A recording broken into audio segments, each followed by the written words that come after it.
अस्सलामुअलैकुम my dear all student. कल जो हमने पढ़ा था होम्योस्टेसिस सिंथेटिक्स की बुक से। आज हम इस स्लाइड से स्टडी करेंगे। ये स्लाइड एमडीकेट के स्टूडेंट के लिए भी है एंड अदर यूनिवर्सिटी की टेस्ट्स के लिए भी इम्पोर्टेंट है। अब होम्योस्टेसिस क्या होता है? होम्यो हम बोलते हैं सेम को एंड स्टेसिस हम बोलते हैं पोजीशन को। मतलब कि सेम पोजीशन में रहने वाला या सेम हालत में रहने वाला। होम्योस्टेसिस एक ग्रीक वर्ड है जिसकी मीनिंग है टू स्टे सेम। ये इंट्रोड्यूस करवाया था वाल्टर बुकेनन ने 1945 में। इसने डिस्क्राइब किया था कि ये एक सेल्फ रेगुलेटिंग प्रोसेस है जो कि खुद ब खुद होता है। अब सेल्फ रेगुलेटिंग प्रोसेस क्या होता है? ये वो प्रोसेस होता है जो कि कंट्रोल करके रखता है, एडजस्ट करके रखता है अपने ओवन बिहेवियर को।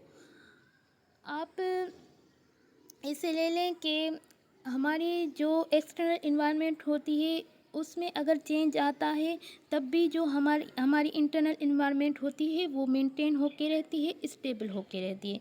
वो किसके ज़रिए मेंटेन होके रहती है, स्टेबल होके रहती है? होम्योस्टेसिस के ज़रिए। मतलब कि हमारी इंटरनल इन्वायरमेंट पे कोई असर नहीं पड़ता, वो स्टेबल रहती है, वो बैलेंस में रहती है। अब आ जाते हैं इसकी डेफिनेशन पे। इसकी डेफिनेशन ये है, ability of a body to maintain constant internal environment. यहाँ पे मिस्टेक हो गई है, आप इसको करेक्ट कर लेना। मतलब कि अंदर की जो इन्वायरमेंट है, इंटरनल एक्सटर्नल इन्वायरमेंट चाहे कैसी भी हो, हमारी जो इंटरनल इन्वायरमेंट है वो कांस्टेंट रहेगी, मेंटेन रहेगी। अब हम आ जाते हैं इन्वायरमेंट पे।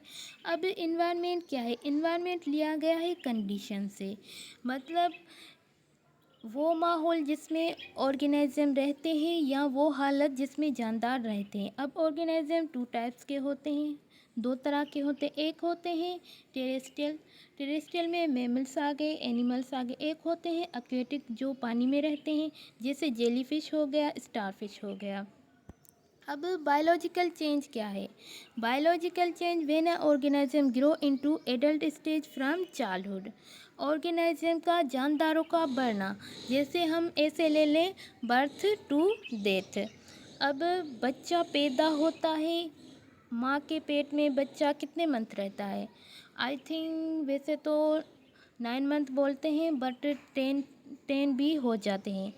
मतलब कि बच्चे का पैदा होना, फिर उसका ग्रो होना, बढ़ना, उसका पहले छोटा होता है, फिर बढ़ता है, फिर उससे बढ़ता है, फिर उससे बढ़ता है, जैसे 20 की एज में आ जाता है, फिर डेथ तक।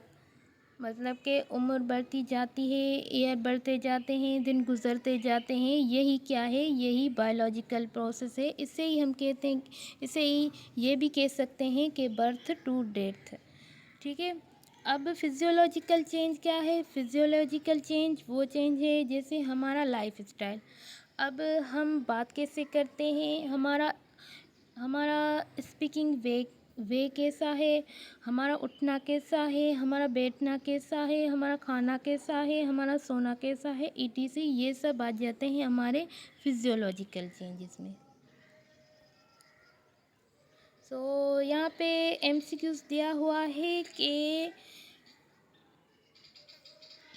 इनसाइड ऑफ अ बॉडी क्या होता है? जो बॉडी के इनसाइड होता है वो क्या होता है? उसको हम बोलते हैं internal environment. Inside of a body होती है जो। अब इंटरनल इन्वायरमेंट में क्या आ जाता है? ब्लड आ जाता है, टिश्यू फ्लूइड आ जाता है, ऑर्गेन सिस्टम आ जाता है। वैसे तो काफ़ी हैं जो इंटरनल इन्वायरमेंट में आ जाती हैं। अब ब्लड में भी चेंज आता है, टिश्यू फ्लूइड में भी चेंज आता है, ऑर्गेन जो सिस्टम है उसमें भी चेंज आता है। जैसे आप यहाँ पे एमसीक्यूज है, आउटसाइड ऑफ अ बॉडी को, ये क्या है? आउटसाइड ऑफ अ बॉडी क्या है? ये हमारी एक्सटर्नल इन्वायरमेंट है।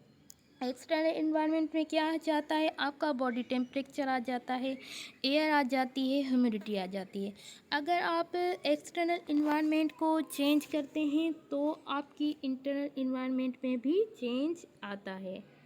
आप एक्सटर्नल इन्वायरमेंट चेंज करेंगे, आपकी इंटरनल इन्वायरमेंट में भी चेंज आएगा। इसको मेंटेन रखना, ये जो चेंजिंग होती है उसको मेंटेन करके रखना, उसको स्टेबल करके रखना, ये काम होता है होम्योस्टेसिस का। ये कौन करता है? होम्योस्टेसिस। एक सुइटेबल लिमिट में रखना, महदूद हद तक रखना, मेंटेन करके रखना, स्टेबल करके रखना, यही काम होता है होम्योस्टेसिस का। अब इसमें आ जाते हैं most 3 essential physiological process that help to maintain homeostasis in our body. वो कौन से हैं? जो फिजियोलॉजिकल प्रोसेस हैं जो बॉडी को मेंटेन करके रखते हैं, उसमें आ जाता है ऑस्मो रेगुलेशन। अब ऑस्मो रेगुलेशन क्या करता है? आपको पता होगा ऑस्मो रेगुलेशन क्या है। जो हमारी बॉडी में साल्ट एंड वाटर को मेंटेन करके रखता है। यहाँ पे लिखा हुआ है regulation of salt and loss gain of water. मतलब कि हमारी बॉडी में जो हम पानी पीते हैं वो वाटर लॉस भी होता है, गेन भी होता है। वाटर से हमें एनर्जी भी मिलती है। अगर पानी हम पिए ही ना तो ये हमें लॉस हुआ, हमें पानी की कमी हो जाती है। इससे जो है हमें नुकसान पहुंच सकता है। दूसरा है एक्सक्रीशन। अब एक्सक्रीशन क्या है? Excretion removal of waste product from our body. जो भी कुछ हम खाते हैं उसका जो खारिज मटेरियल होते हैं वो वेस्ट प्रोडक्ट, हम उसे कहते हैं वेस्ट प्रोडक्ट, वो हमारी बॉडी से खारिज होके निकल जाते हैं। ऐसे ही आ गया थर्मोरेगुलेशन। थर्मोरेगुलेशन क्या है? जो हमारी बॉडी के इंटरनल टेम्परेचर को मेंटेन करके रखता है। अब हमारी बॉडी का जो टेम्परेचर है 37 है, आई थिंक। हमारी बॉडी का जो टेम्परेचर है वो 37 है। अगर उससे बढ़ेगा तो हमारी बॉडी को नुकसान पहुंच सकता है।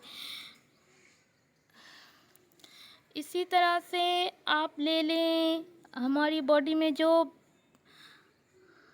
ब्लड की पीएच है, हमारी बॉडी की जो पीएच है वो है 7.3। अगर उससे इंक्रीज़ हो गई तो हमें नुकसान पहुंच सकता है। मतलब ये हुआ कहने का कि एक्सटर्नल इन्वायरमेंट में चेंजेस आया तो हमारी बॉडी जो है, हमारी बॉडी की जो इंटरनल इन्वायरमेंट है उसे कोई फ़र्क नहीं पड़ेगा। अगर एक्सटर्नल इन्वायरमेंट में चेंज आता है तो इंटरनल इन्वायरमेंट तब भी मेंटेन रहती है। वो किस वजह से रहती है? होम्योस्टेसिस की वजह से मेंटेन रहती है, स्टेबल रहती है। अब जो एक्सटर्नल इंटरनल इन्वायरमेंट है, इन दोनों इन्वायरमेंट को हम ये भी कह सकते हैं इंटरनल कंडीशन, एक्सटर्नल कंडीशन। आप एक्सटर्नल इन्वायरमेंट चेंज करते हैं तो आपकी इंटरनल इन्वायरमेंट में भी चेंजिंग आती है। आज के लिए इतना ही। अल्लाह हाफिज़।